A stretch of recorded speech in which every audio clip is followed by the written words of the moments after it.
大家好，我是星辰王小沈。今天有一个福特福克斯在高速行驶的时候，总感觉后面有一辆车在跟着啊，有一些噪音，其实是没有的。经我们仔细检查，发现这个后轮多少有一些异响。现在我们来看一下，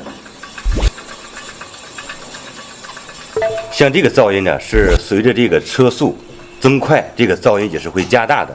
所以说这个，据我判断啊，就是这个声音的判断是这个后轮的轴承出现问题了。现在我们把它拆下来。现在我们把分泵给拆下来，单独的一个轴承我们来转一下。所以说进一步确定就是我们的这个后轮轴承损坏了。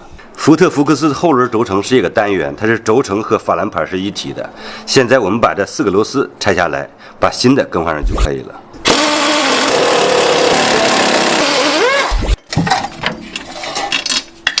现在我们把这个旧轴承上的 ABS 传感器给取下来，我们把这 ABS 传感器安装在新的轴承上。现在我们把新的轴承安装在车上。现在我们使用这个公斤扳手把这个螺栓给紧固到一定程度。我们再来转一下这个轴承，这个异响全部消失。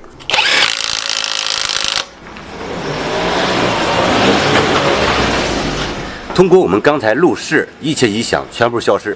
如果大家有任何用车问题，可以关注我们的微信公众号“星车坊小沈”进行提问。喜欢我们节目的朋友，请记得点赞加关注。咱们下期再见。西瓜视频